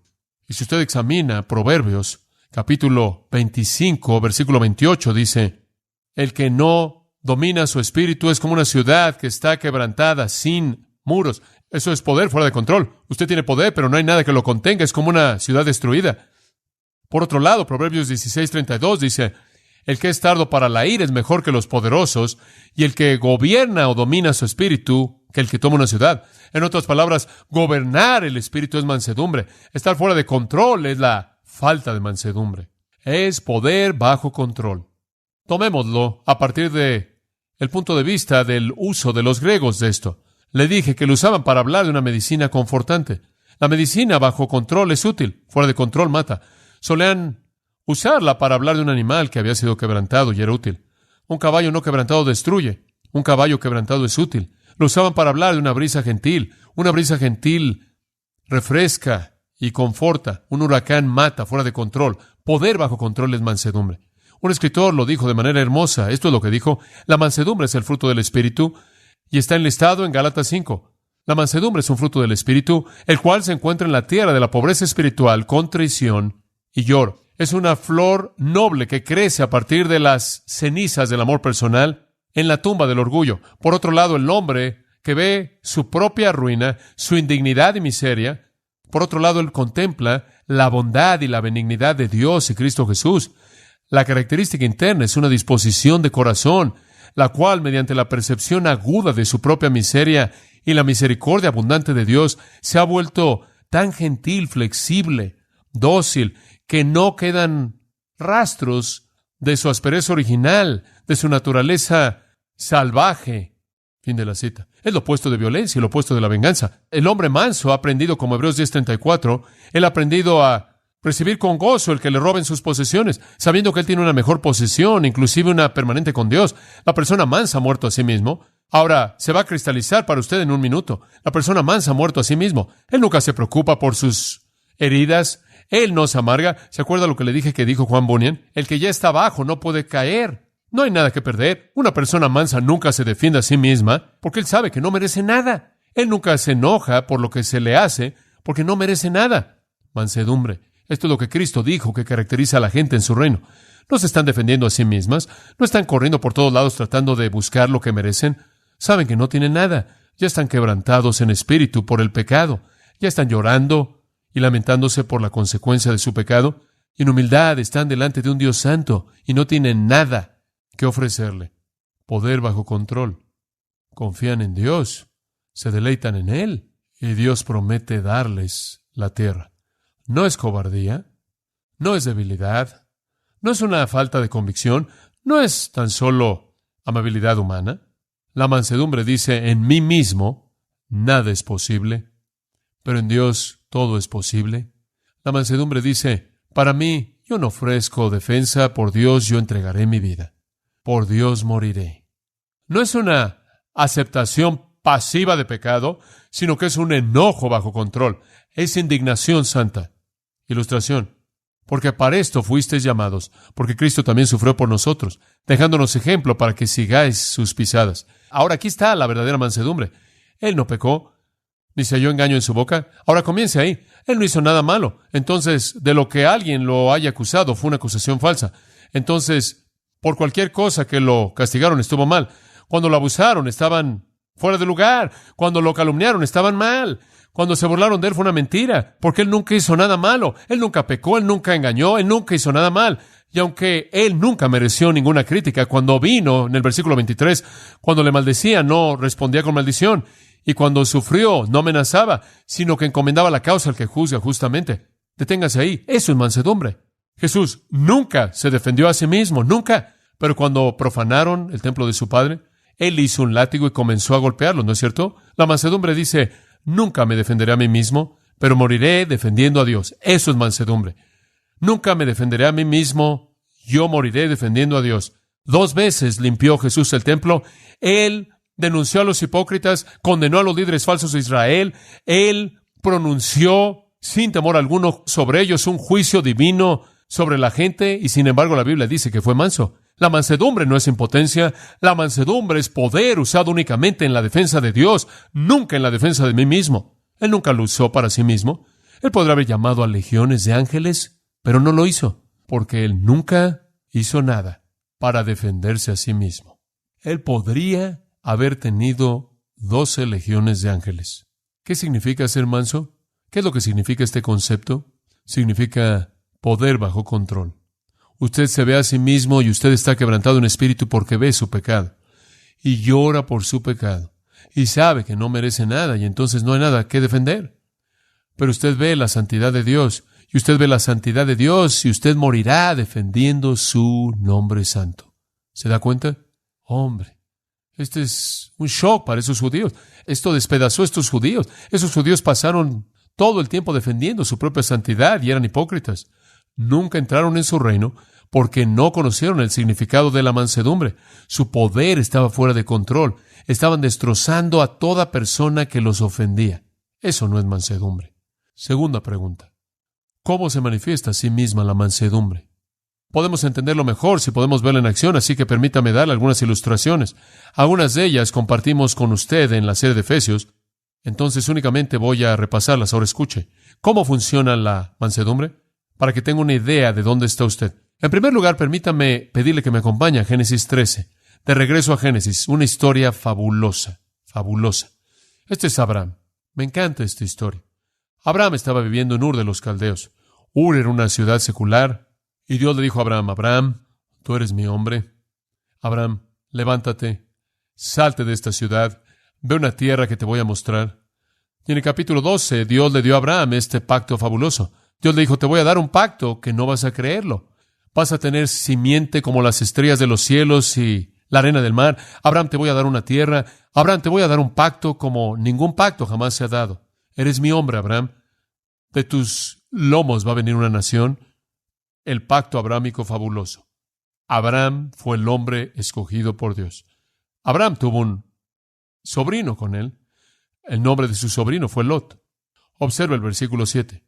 Y hubo contienda entre los pastores del rebaño de Abraham y los pastores del rebaño de Lot. Deténgase ahí. Hubo un gran argumento. Hubo una gran discusión acerca de quién obtiene qué pastura. Muy bien. Y sabe una cosa, normalmente, si pensáramos en esto, diremos que Abraham diría, mira, niño, ¿quién obtuvo el pacto, tú o yo? Bueno, tú, tío Abraham. Nunca se te olvide, hijito, yo tengo el pacto. Como puede ver, él pudo haber hablado con jerarquía, ¿no es cierto? Fácilmente. Abraham tenía el derecho. Él era el hombre de Dios. Abraham tenía la decisión. A él se le había dado el pacto. Lot no era nada más que un pariente que se le pegó a Abraham. Dice usted, ¿cómo enfrentó esto a Abraham? Observa el versículo 8. Abraham le dijo, Lot, que no haya contienda entre tú y yo, te ruego, entre mis pastores y los tuyos, porque somos hermanos. ¿No está la tierra entera delante de ti? Sepárate, te ruego, vete de mí. Si quieres tú ir a la izquierda, entonces yo iré a la derecha. Si tú quieres ir a la derecha, yo iré a la izquierda. ¡Wow! Él dice, Lot, yo no quiero tener esto. Escoge lo que tú quieras. Yo solo me quedo con lo que quede. Abraham, ¿estás loco? ¿Vas a cederle lo mejor de la tierra? Es mansedumbre. ¿Acaso Abraham tuvo el poder de tomar la tierra que él quería? Abraham tenía el poder de deshacerse de Lot. Él tenía el poder, pero nunca usó su poder en defensa de sí mismo. Es sumisión hermosa a Dios. Y él sabía en su corazón que Dios estaba en control. Y si Lot se iba a la izquierda, Dios se encargaría de eso. Y si Lot tomaba la derecha, Dios haría eso también. Mansedumbre. Él tenía el derecho y el poder, pero nunca lo usó para su propio beneficio. Amados, tenemos que aprender esa lección. Eso es mansedumbre. Después de todo, cuando usted ve que no es nada más que un pecador, usted aprende el significado de Romanos 12:10, en honra prefiriendo los unos a los otros, así como Abraham. Y después estuvo José. José, como usted sabe, vendieron a José. Sus hermanos lo vendieron a la esclavitud, ¿recuerda? Y él fue llevado a Egipto. Ellos pensaron, hombre, ya nos deshicimos de ese niño, el favorito del papá. No podían tolerarlo. El niño favorito. El padre lo consintió y entonces se deshicieron de él. Poco después hubo una hambruna y se desesperaron y tuvieron que ir a Egipto para obtener grano. Y adivine quién era el más importante en Egipto. José. Él había ascendido por la jerarquía de Egipto, de tal manera que era el primer ministro de Egipto después de Faraón. Y aquí están sus hermanos rogándole grano. Él pudo haber dicho, déjenme contarles, caballeros, una historia antes de que digan no. Pero no hizo eso. Él tuvo el poder, pero estuvo bajo control. ¿Sabe lo que hizo? No hubo un hueso que tuviera venganza en su cuerpo. No había antagonismo, ni amargura, ni remordimiento alguno. Él los vio y los amó. Y les dio todo lo que necesitaron. De hecho, él notó que Benjamín no estuvo ahí y él anhelaba ver a Benjamín. Mansedumbre. José no fue un cobarde. José fue un hombre poderoso. Pero la mansedumbre no es cobardía. Es poder bajo control. Nunca haré nada por defenderme a mí mismo. Haré cualquier cosa por defender a Dios. Y después está David. En 1 Samuel, capítulo 24, David encontró a Saúl, recuerda, y Saúl estaba persiguiéndolo, Saúl estaba tratando de matarlo. Saúl le aventó lanzas, Saúl andaba tras David. Saúl sabía que David iba a ser el próximo rey y Dios lo había ungido, y Saúl lo odiaba y lo menospreciaba. Y lo que lo hacía peor era que el propio hijo de Saúl, Jonatán, amaba profundamente a David. Saúl persiguió a David por todos lados y Jonatán le aventó flechas para decirle cuándo venía su padre. Y finalmente David de pronto encuentra a Saúl. Ahora es la oportunidad de David. Simplemente toma un cuchillo, ¡wush!, mételo y se acabó. Con un solo movimiento de la navaja, él pudo haber terminado la revolución que se estaba llevando a cabo entre él y Saúl. Él pudo haber tomado su trono. ¿Y sabe lo que los hombres de David le dijeron? Hazlo, David, hazlo. Acaba con él. Digo, aquí está el hombre. Este es tu momento. Vamos adelante. ¿Te das cuenta? Hazlo. No falles, David. Si lo dejas ir, vas a pagarlo. ¿Y sabe entonces lo que David hizo? Él sacó su cuchillo y fue por ahí, levantó su cuchillo y cortó una parte de su túnica y simplemente se la llevó, simplemente para que Saúl supiera que él estuvo ahí, pero no lo mató. Como puede ver, David no solo su poder lo tuvo. Él tenía el derecho, era el rey ungido, pero no lo hizo. Él nunca actuó a favor de sí mismo, sino que él actuó a favor de Dios. En 2 Samuel 16, David y su hijo Absalón están en conflicto. Y Absalón está guiando una revolución, un golpe de estado, y él persigue y expulsa a David de la ciudad. Y David está fuera en el desierto. Y uno de los hombres de Saúl viene, y Saúl, uno de los hombres que antes estaban con Saúl, llamado Simei, comienza a decir a David, David, mira, David, jaja, tú estás allá afuera, y tu hijo te ha derrotado, David. Tú no quedas muy bueno, no quedas muy fuerte, el rey de Israel, David, estás ahí escondiéndose en el arbusto, Abisai, y el sobrino de David le dijo a David, permíteme ir ahí y cortarle la cabeza. ¿Quién cree que está diciendo al rey? Samuel 16, no le dice, déjame ir y cortarle la cabeza. David vio a Abisai y le dijo, no, déjalo solo. David no actuó para defenderse a sí mismo. Él tuvo una actitud maravillosa de confianza con sumisión total a la voluntad de Dios. Como puede ver, Dios puede hacer lo que quiere en el mundo. Sí, hay personas que se suceden a él, pero él no puede operar con personas que hacen lo que quieren. Su reino debe estar ocupado con personas que son sumisas. Esto es lo que él está diciendo. Los judíos no estaban listos para ellos. Y ese es Moisés. Uno de los 2 y 3, escucha esta afirmación. El hombre de Moisés, escucha esto. El hombre de Moisés era muy manso, más que todos los hombres que estaban sobre la faz de la tierra.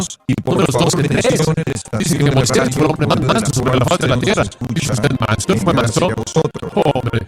Pero era un hombre bastante fuerte. Digo, él entró ahí y cuando ese egipcio estaba lastimando a un israelita, él mató al egipcio y lo sepultó en el suelo. Digo, era un hombre fuerte. Y después él entró y le dijo a Faraón, deja ir a mi pueblo, Faraón. Faraón comenzó a sacar a sus magos y estaban sacando algunos trucos y Moisés siguió ahí y sacó mejores trucos y le dijo, Faraón, deja ir a mi pueblo. No soy demasiado manso para mí. Y bajó del monte Sinaí y vio a Aarón, su hermano, guiando al pueblo en la adoración del becerro de oro enorme. Él estaba tan furioso que rompió las tablas de piedra y decidió aplastarlos a todos. No soy demasiado manso para mí. Sí, pero como puede ver, si usted cree eso, usted no sabe lo que es la mansedumbre. Usted lo ve en Éxodo 32, 19, 20, el hombre está furioso. Moisés está enojado, así como en el 32, 19. Y sucedió que al sacarse del campamento vio el becerro y el baile que ardió el enojo de Moisés. Y él arrojó las tablas de sus manos y las quebró debajo del monte y tomó el becerro que habían hecho y lo quemó en el fuego y lo hizo polvo y lo esparció en el agua e hizo que los hijos de Israel lo bebieran. Y el hombre estaba enojado. ¿Por qué estás tan enojado, Moisés? Estoy enojado por visitar a Dios. Estoy enojado porque violaron lo que Dios me acaba de decir cuando estaba allá arriba. No tendréis Dios ajenos delante de mí. No traeréis imagen alguna. Él no estaba defendiéndose a sí mismo, él estaba defendiendo a Dios. De hecho, cuando Dios le dijo a Moisés en Éxodo 3, Moisés, tú eres mi hombre, él dijo, tú no quieres que yo sea tu hombre, yo soy inútil, yo soy inadecuado, yo soy un inepto, tengo un problema con hablar, no puedo hablar. Tienes que estar bromeando. ¿Quieres que vaya a guiar a todos los hijos de Israel, los saque de Egipto solo? Escucha, yo maté a un egipcio y me ha costado 40 años en el desierto. Bueno, ¿cómo voy a sacar a 2 millones de judíos de ese país sin muchos problemas? No lo puedo hacer, soy inepto. Como puedo ver, él no confió en sí mismo. Él no podía defenderse a sí mismo delante de Dios, pero él defendió a Dios delante de cualquier persona. Eso es mansedumbre. Pablo tuvo lo mismo. Pablo dice en Filipenses 3:3, no puedo confiar la carne. Filipenses 4:13, pero todo lo puedo en Cristo que me fortalece. Permítame mostrarle un contraste. Segundo de Crónicas, capítulo 26. Segundo de Crónicas, capítulo 26. Esta es una historia fantástica. El rey Usías. ¿Se acuerda que Isaías dijo en el año que el rey Usías murió? Vi al Señor. Oh, Isaías lloró cuando el rey Usías murió, porque era algo triste. Usías realmente fue un general excepcional. Segundo de Crónicas 26:6 dice, él salió y estuvo en guerra contra los filisteos. Este es Usías. Él guía a las tropas en contra de los filisteos. Y él derribó el muro de Gat, ahora estas son ciudades filisteas. Y él derribó el muro de Jabre. Él derribó el muro de Azod. Y él construyó ciudades alrededor de Azod entre los filisteos. El hombre literalmente devastó a la nación entera. Él aplastó a todas las ciudades y reconstruyó sus propias ciudades en su país. De hecho, los filisteos es el nombre antiguo para Palestina. Él literalmente los expulsó. Y Dios le ayudó, versículo 7, en contra de los filisteos, en contra de los árabes que moraban en Gur-Baal y en Meunum, y los amoneos y demás. Y él continúa, y él era fabuloso. Él ganó todas estas cosas. Él tenía un ejército increíble. Usted llega al versículo 12, y el número entero de las cabezas de los padres, de las casas de los hombres de valor, 2,600. Bajo su mano había un ejército de 307,500. 307,505 soldados en su ejército, casi 1/3 de 1,000,000 de soldados, un ejército increíble. E hicieron guerra con mucho poder. El versículo 14 dice, y tenían lanzas y escudos y cascos y arcos y ondas para arrojar piedras, estas grandes máquinas de guerra. Y dicen en el 15 que él hizo motores de guerra inventados por hombres hábiles. Él tenía ingenieros, él literalmente tenía una maquinaria militar fantástica, y su nombre se esparció por todos lados, porque él llegó a ser muy fuerte, y de pronto, hombre, Dios está en la victoria. Pero ¿qué pasó? Versículo 16, cuando fue fuerte, su corazón se exaltó para su destrucción, porque él transgredió en contra de Jehová su Dios, y entró al templo de Jehová para ofrecer incienso en el altar de incienso. Escuche, solo hubo un grupo de personas a las que se le permitió entrar a ofrecer incienso en el altar. ¿Y quiénes eran? Los sacerdotes.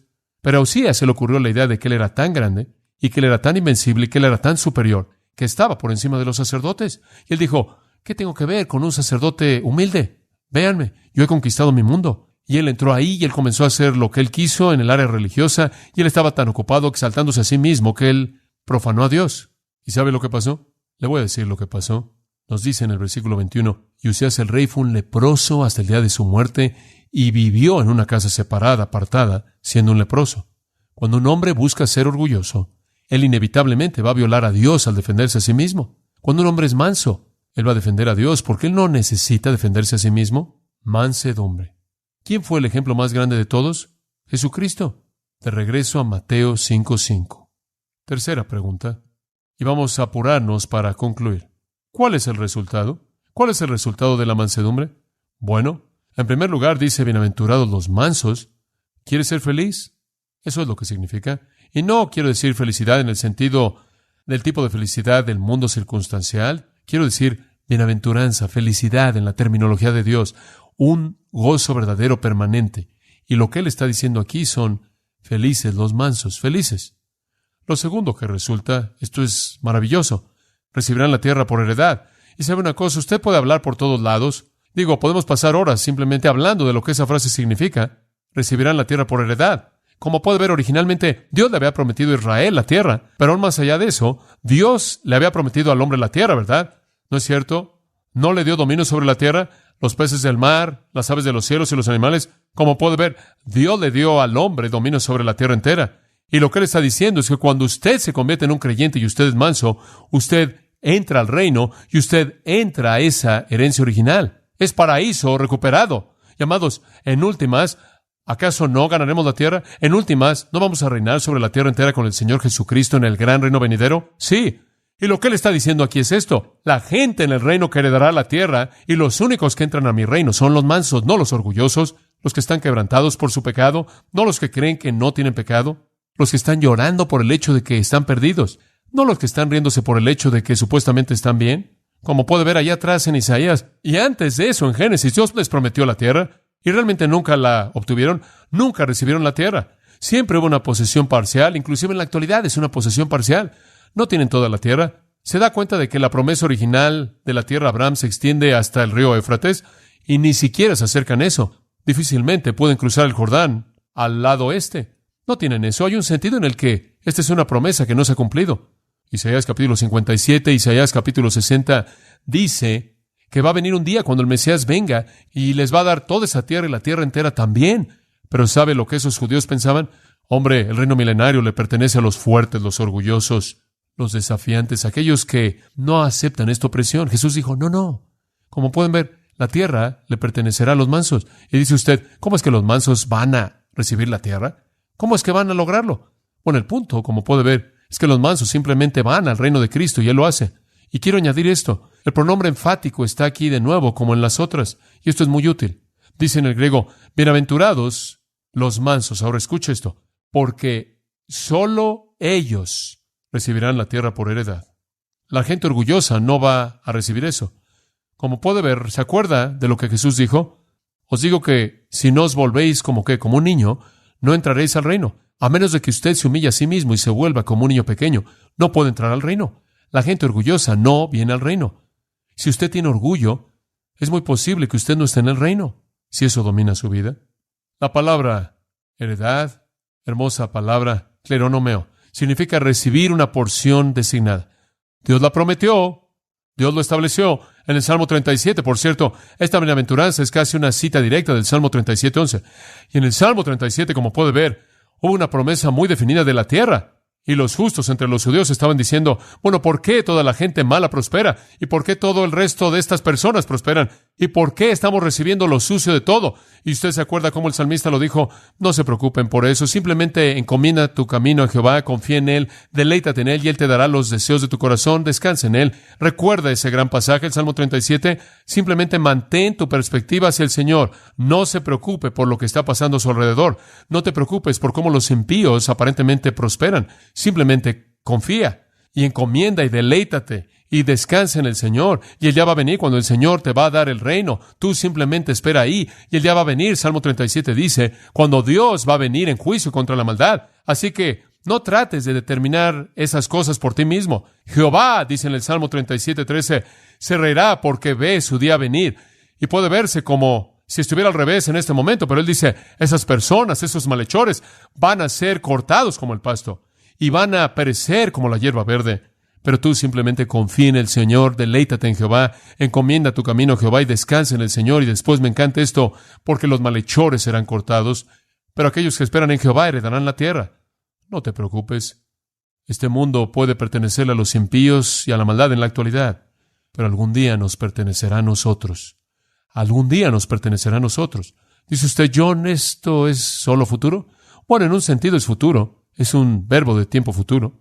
Creo que para Israel, cuando esto fue originalmente dado en el Salmo 37, Él estaba hablando de una tierra futura. Y creo que para nosotros que somos cristianos, la recibimos en el reino, ¿no es cierto? Vamos a estar ahí, claro. Vamos a ser parte de ese reino. Vamos a reinar con Jesucristo.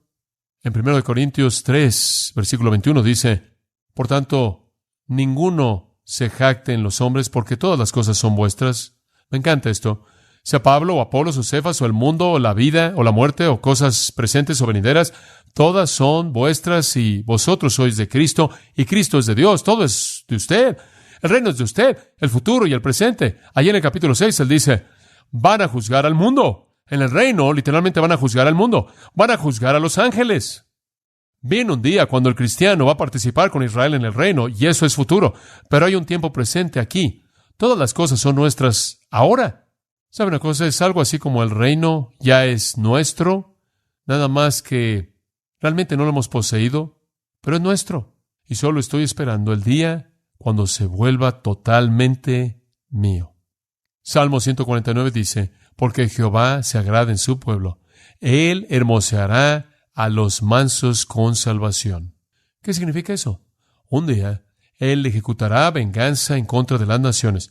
Él va a atar a sus reyes con cadenas y a sus nobles con cadenas. ¿Qué quiere decir Él?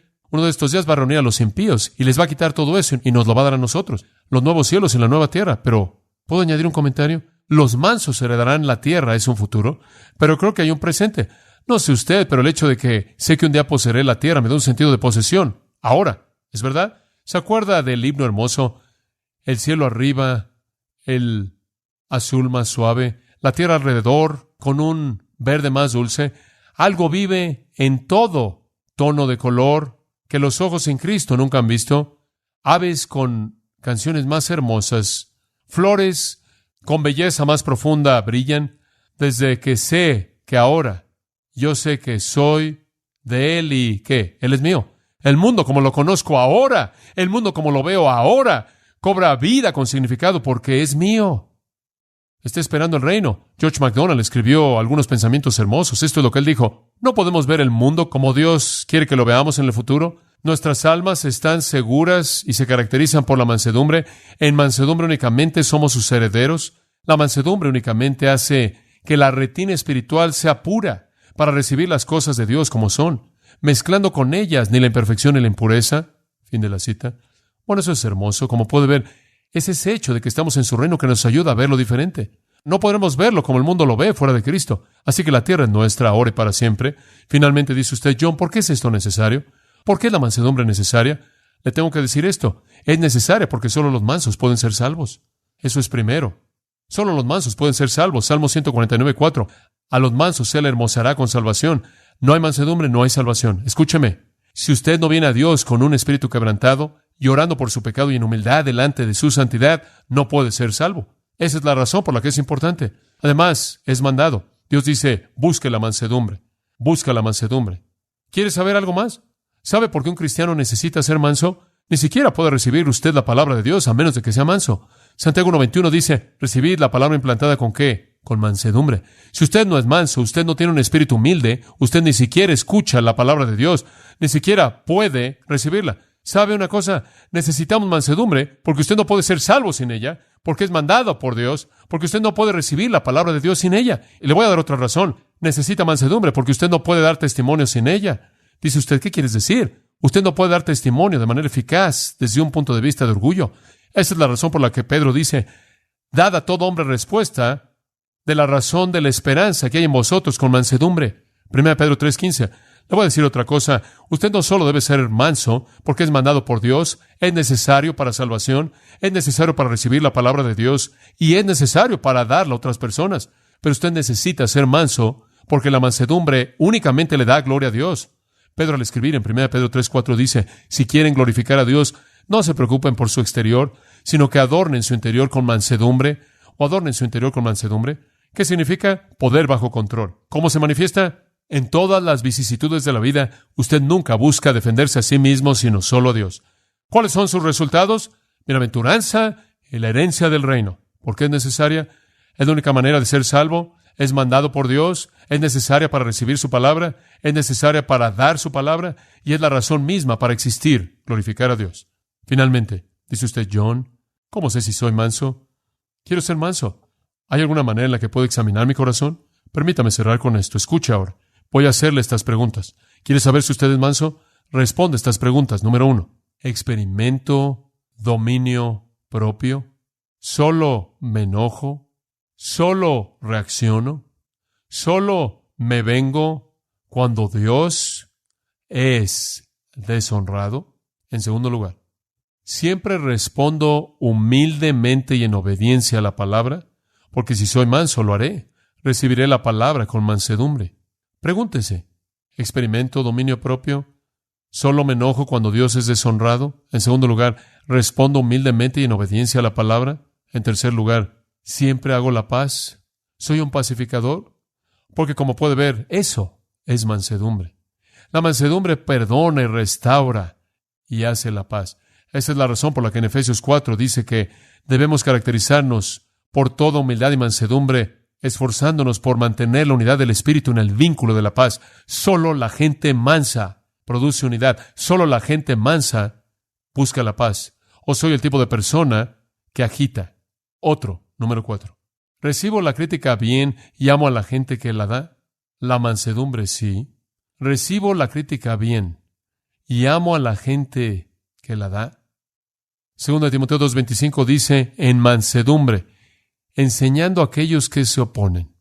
Y yo añadiría a esta. ¿Doy instrucción con mansedumbre o con orgullo? ¿Qué hace usted? ¿Recibe la crítica con mansedumbre y ama a aquellos que la dan y da usted crítica en mansedumbre? Pregúntese esas preguntas. Vea si conoce la mansedumbre real. Lo voy a resumir con esta frase.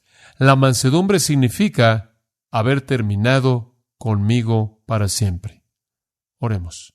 Padre, sabemos que si no nos vemos a nosotros mismos de esta manera, una de dos cosas es posible. Primero, si veo mi vida y no paso la prueba, y no veo mansedumbre, existe una posibilidad de que no soy cristiano en absoluto, sin importar lo que pudo haber sucedido en el pasado. En segundo lugar, existe la posibilidad de que soy cristiano, pero en este momento estoy actuando en desobediencia.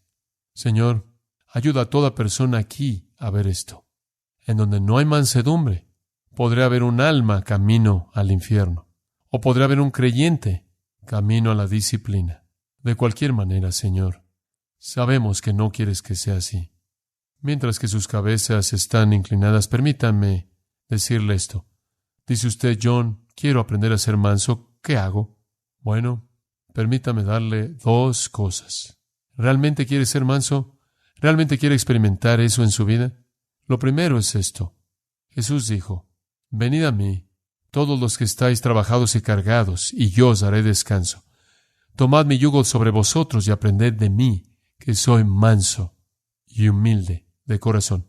Si quiere ser manso, lo primero que le sugiero es que aprenda de Jesús. Si quiere ser manso, lo primero que le sugiero es que aprenda de Jesús. Estudie los evangelios. Estudie cada día de la vida de Él, la belleza de su virtud.